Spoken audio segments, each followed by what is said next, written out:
അർജുൻ നേരെ എമിയുമായി ശേഖരൻ്റെ റൂമിലേക്ക് നടന്നു. അവളോട് അവിടെ അച്ഛൻ്റെ അരികിലായി ഇരിക്കാൻ പറഞ്ഞ് അർജുൻ പുറത്തേക്കിറങ്ങി. അവൻ നേരെ പോയത് അഭിയുടെ അടുത്തേക്കാണ്. അർജുൻ ഡോറിൽ നോക്ക് ചെയ്ത് അകത്തേക്ക് കയറി. അപ്പോൾ അഭി അവിടെ ഒരു പേഷ്യൻറ്റിനെ ചെക്ക് ചെയ്യുകയായിരുന്നു.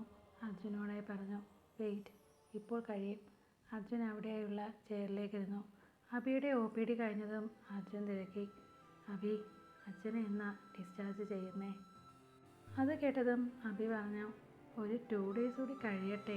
പിന്നെ നിൻ്റെ എമിയുടെ പ്രസൻസ് അങ്കിളിന് ഒരുപാട് മാറ്റം ഉണ്ടാക്കുന്നുണ്ട്. എൻ്റെ എമിയോ? അർജുനേ, നിന്നെ ഞാൻ എപ്പോൾ മുതൽ കാണാൻ തുടങ്ങിയതാ? എനിക്കറിയാം നിൻ്റെ ഉള്ളിൽ എന്താ എന്ന്. ഒന്ന് പോടാ എന്നും പറഞ്ഞ് തിരിഞ്ഞു നടക്കാൻ തുടങ്ങിയതും അഭി അർജുൻ്റെ കയ്യിൽ പിടുത്തം വിട്ടു. ഒന്ന് നിന്നേ മോനെ അവിടെ. അതും പറഞ്ഞ് അഭി അർജുൻ്റെ കഴുത്തിലായി പറ്റിയിരിക്കുന്ന പൊട്ട് കയ്യിലേക്ക് എടുത്തു. ഇത് പെൺകൊച്ചുങ്ങൾ ഇടുന്നതല്ലേ, ഇതെങ്ങനെ ഇവിടെ വന്നു? അർജുൻ അഭിയുടെ ചോദ്യം കേൾക്കെ ഒന്ന് പരുങ്ങി. അർജുൻ, നിന്നോടാ ചോദിച്ചത്. എന്താ? ഇതെന്താ സാധനം? അയ്യോ, അപ്പം മോൻ ഇതെന്താ സാധനമാണെന്ന് അറിയില്ലായിരിക്കും. കുഴപ്പമില്ല, ഇത് എവിടുന്നാ വന്നതെന്ന് ഞാൻ കണ്ടുപിടിച്ചോളാം. വാ നടക്ക്, നമുക്ക് ശേഖരൻ അങ്കിളിൻ്റെ അടുത്തേക്ക് പോകാം. അയ്യോ, അത് പറഞ്ഞപ്പോഴാടാ ഞാൻ എമിയെ അവിടെ ഇരുത്തിയിട്ടാണ് വന്നത്. രണ്ടാളും അങ്ങനെ ഓരോന്ന് പറഞ്ഞ് ശേഖരൻ്റെ റൂമിലേക്ക് ചെല്ലുമ്പോൾ എമി ശേഖരൻ അങ്കിളുമായി ഭയങ്കര സംസാരം. ഓഹോ, ഇവൾക്ക് ഇങ്ങനെയൊക്കെ സംസാരിക്കാൻ അറിയാം അല്ലേ? എൻ്റെ മുന്നിൽ മാത്രമാണ് മിണ്ടാപ്പൂച്ച. അത് അർജുൻ മനസ്സിലായി പറഞ്ഞു. വാദിക്കാൻ നിൽക്കുന്ന അർജുനെയും അഭിയും കണ്ട് എമി അവളുടെ സംസാരത്തിന് വിരാമമിട്ടു. അഭി, നിർത്തണ്ട, കണ്ടിന്യൂ. അതും പറഞ്ഞ് അർജുനും അഭിയും അകത്തേക്ക് കയറി. അപ്പോൾ അവിടേക്ക് കാർത്തികയും വന്നു. അവൾ എല്ലാവരെയും നോക്കി ഒന്ന് ചിരിച്ചു. നീ എവിടെ പോയിരുന്നു? ഞാൻ വന്നിട്ട് കുറേ നേരമായി, എമി കാർത്തികയോടായി തിരക്കി. പിന്നെ എനിക്ക് കുറച്ച് ഫയൽ വർക്ക് തന്നു ആ സുധാമണി. അങ്ങനെ പോയതാ. തള്ളച്ചി എന്നെ കൊന്നില്ലെന്നേ ഉള്ളൂ. അർജുൻ കാർത്തികയുടെ സംസാരം കേൾക്കെ ഉറക്കെ ചിരിച്ചു. അതിന് അവൾ ഇടുപ്പിൽ കൈകൊത്തി. ദേ അർജുനേട്ടാ ചിരിക്കുന്നു, മനുഷ്യനിവിടെ പട്ടിപ്പണി എടുത്തിട്ട് വരുവാ. ശേഖരൻ ഇടയിൽ കയറി പറഞ്ഞു. കാർത്തു, എൻ്റെ കാർത്തൂനെ ആരും കളിയാക്കലും കേട്ടല്ലോ. മോള് വിഷമിക്കണ്ട, ഞാൻ പരിഹാരമുണ്ടാക്കാം. ശേഖരൻ കാർത്തികയെ സമാധാനിപ്പിക്കുന്ന പോലെ പറഞ്ഞു. അപ്പോഴാണ് കാർത്തിക എമിയെ ശ്രദ്ധിക്കുന്നത്. നിൻ്റെ നെറ്റിയിലെ പൊട്ടെവിടെ? അത് കേട്ടതും എമി പറഞ്ഞു, അതെവിടെയോ പോയി. അർജുൻ കാർത്തികയുടെ ചോദ്യത്തിന് ചിരിച്ചുകൊണ്ട് തല താഴ്ത്തി ചരിഞ്ഞ് അഭിയെന്ന് നോക്കി. അവൻ എമിയെയും അർജുനെയും മാറി മാറി നോക്കി. മനസ്സിലായി പറഞ്ഞു, സംതിങ് ഈസ് ഫിഷി. എന്തോ എവിടെയോ ചീഞ്ഞ് നാറുന്നുണ്ട്. കുഴപ്പമില്ല, ഞാൻ കണ്ടുപിടിച്ചോളാം. കാർത്തു, എനിക്ക് താഴേന്ന് വന്ന ഫയലിൽ നിന്നും ഒരു സ്റ്റിക്കർ കിട്ടി. കണ്ടിട്ട് എമിയുടേതാവാനാണ് സാധ്യത. അതും പറഞ്ഞ് അഭി കൈ നിവർത്തിയതും, ഇത് ഇവളുടേതാണ്, സുഭാഷ്. എമി അർജുൻ്റെ മുഖത്തേക്ക് നോക്കി പിരികമുയർത്തി ചോദിച്ചു, എന്ത് പറ്റിയെന്ന്. അതിന് അവൻ കോൾ ചെയ്യുമ്പോൾ പറയാമെന്ന ആംഗ്യഭാഷയിലൂടെ മറുപടി കൊടുത്തു. കാർത്തിക എമിയെ പഠിക്കുന്ന പോലെ നോക്കി. എമി മുഖം കുനിച്ച് നിന്നു. കാർത്തികയോടായി എമി പറഞ്ഞു, ഞാൻ പോകട്ടെ ഹോസ്റ്റലിൽ.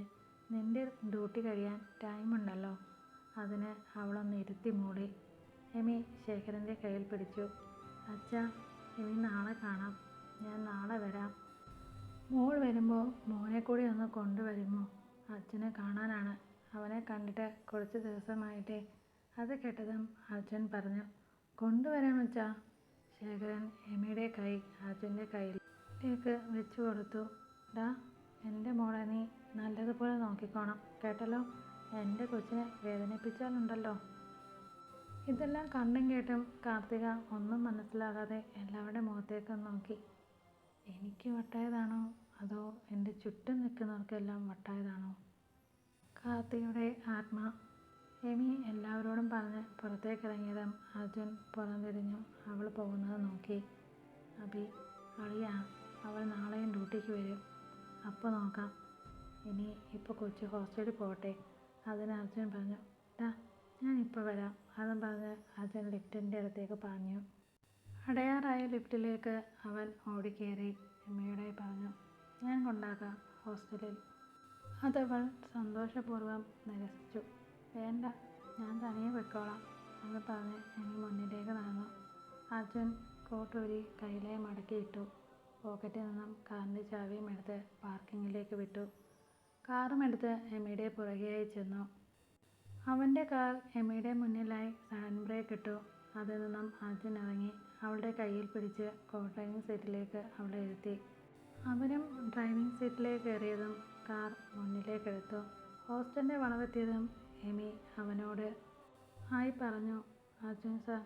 അവൻ്റെ തുറച്ചുനോട്ടം കണ്ടതും എമി അത് തിരുത്തി. അജുവേട്ടാ, ഇവിടെ നിർത്തിയാൽ മതി. കുറച്ചുകൂടെ അല്ലേ ഉള്ളൂ. ഞാൻ നടന്നു പോയിക്കോളാം. അവൾ കാറിൽ നിന്നും ഇറങ്ങാൻ പോയതും അർജുൻ അവളുടെ കയ്യിലേക്ക് അവൻ്റെ കൈ ചേർത്ത് വെച്ചു. ഞാൻ ചോദിച്ചതിന് മറുപടി പറഞ്ഞില്ല. അർജുൻ അവളെ വിടാൻ ഉദ്ദേശമില്ലായിരുന്നു. അത് അജുവേട്ടാ, അജുവേട്ടൻ്റെ വീട്ടുകാർക്ക് എന്നെ ഇഷ്ടമാകുമോ? അജുവേട്ടൻ്റെ അമ്മയ്ക്ക് എന്നെ ഇഷ്ടമായില്ലെങ്കിലോ? അർജുൻ്റെ മുഖം കടുത്തു. എനിക്ക് വേറെ ആരുടെയും കാര്യം അറിയണ്ട. നിനക്ക് എന്നെ ഇഷ്ടമാണോ? അത് മാത്രം മതി. എൻ്റെ കുഞ്ഞിൻ്റെ അമ്മയായി, എൻ്റെ ഭാര്യയായി, എൻ്റെ അച്ഛൻ്റെ നല്ല മരുമകളായി എൻ്റെ ജീവിതത്തിലേക്ക് നീ വരുമോ? അതിന് എമി സമ്മതമെന്നപ്പോൾ തലചലിപ്പിച്ചു. അർജുന് അവന് സന്തോഷമടക്കാൻ കഴിയാതെ വീർപ്പ് മുട്ടി. അർജുൻ വേഗം സീറ്റ് ബെൽറ്റ് ഊരി അവളെ ഹഗ് ചെയ്തു. അവളുടെ നെറ്റിയിൽ ഒരു ചുടുചുംബനം നൽകി. അവളുടെ നെറ്റിയിലേക്ക് നെറ്റി മുട്ടിച്ച് അവൻ അങ്ങനെ ഇരുന്നു. കുറച്ച് നിമിഷങ്ങൾ കടന്നു പോയതും എമി അവനെ വിളിച്ചു. അജുവേട്ടാ, ഞാൻ പോകട്ടെ. അവൻ അപ്പോഴും കണ്ണുകളെടുക്കാതെ അവളെ തന്നെ അങ്ങനെ നോക്കിയിരിക്കുകയായിരുന്നു. അവളുടെ കണ്ണുകളിലേക്ക് നോട്ടം ചെയ്തുകൊണ്ട് പോകണ്ട എന്നവൻ തല ചലിപ്പിച്ചു. അവൾ അവനെ ദയനീയമായി നോക്കി. എമിയെ ഹോസ്റ്റലിലാക്കി വില്ലയിലേക്ക് തിരിക്കുകയാണ് അർജുൻ. അർജുൻ അവിടെ ചെല്ലുമ്പോൾ രമ ഒരു ബാഗും പിടിച്ച് അവിടെ നിൽപ്പുണ്ട്. അർജുൻ കാർ പാർക്ക് ചെയ്ത് രമയുടെ അടുത്തേക്ക് ചെന്നു. രമ, സാറേ, എനിക്ക് വീട്ടിൽ വരെ ഒന്ന് പോകണം. എൻ്റെ കെട്ടിയവന് നല്ല സുഖമില്ല, കിടപ്പാണ്. അത് കേട്ടതും അർജുൻ അവൻ്റെ വാലറ്റ് തുറന്ന് കുറച്ച് ക്യാഷ് എടുത്ത് അവർക്ക് കൊടുത്തു. രമ ചേച്ചി, നിങ്ങൾ വരുന്നത് വരെ എൻ്റെ കുഞ്ഞിനെ ഞാൻ നോക്കിക്കോളാം. അല്ല, നിങ്ങളിനി ഇവിടേക്ക് വരില്ല എങ്കിൽ എന്നെ വിളിച്ചറിയിക്കണം. അർജുൻ അതും പറഞ്ഞ് അകത്തേക്ക് പോയി. രമ ഒരു നിമിഷത്തേക്ക് ഒന്നും മിണ്ടാതെ അങ്ങനെ നിന്നു. പാവം കൊച്ച് എങ്ങനെ വന്ന് ഈ പൂതനയുടെ വയറ്റിൽ പിറന്നു? ഇവരുടെ സ്വന്തം ചോരയോടാണല്ലോ ഈ തള്ള ഇതൊക്കെ കാണിക്കുന്നത്. അവർ അതും പറഞ്ഞ് ബാഗുമെടുത്ത് റോഡ് ലക്ഷ്യമാക്കി നടന്നു നീങ്ങി. അർജുൻ അകത്തേക്ക് ചെല്ലുമ്പോൾ കുഞ്ഞ് പതിവ് പോലെ നിലത്ത് കിടക്കുകയാണ്. ദേവിക മേഡം കാലിന്മേൽ കാല് കയറ്റി വെച്ച് TV കാണുന്നു. അവനൊരക്ഷരവും മിണ്ടാതെ കുഞ്ഞിനെയും എടുത്ത് തിരിഞ്ഞു നടന്നതും ദേവിക പുറകിൽ നിന്നും വിളിച്ചു. അർജുൻ, രമ ഇവിടെ നിന്നും പോയി. നിന്റെ കുഞ്ഞിനെ നാളെ മുതൽ നീ നോക്കണം. അതിനെ നോക്കാൻ ഇവിടെ വേറെ ആരുമില്ല. അവൻ അതിന് യാതൊരു മറുപടിയും കൊടുത്തില്ല. പിന്നെ നിനക്ക് നിൻ്റെയും കുഞ്ഞിൻ്റെയും കാര്യങ്ങൾ നോക്കാൻ ഒരാളെ വേണമെങ്കിൽ അഞ്ജലി. അവർ പറഞ്ഞു മുഴിപ്പിക്കാൻ അവൻ സമ്മതിച്ചില്ല. വേണ്ട, എൻ്റെ കുഞ്ഞിനെ ഞാൻ നോക്കിക്കോളാം. അതിനായി ആരും ഇങ്ങോട്ടേക്ക് എഴുന്നള്ളണം എന്നില്ല. അതും പറഞ്ഞ് കുഞ്ഞുമായി അർജുൻ റൂമിലേക്ക് പോയി.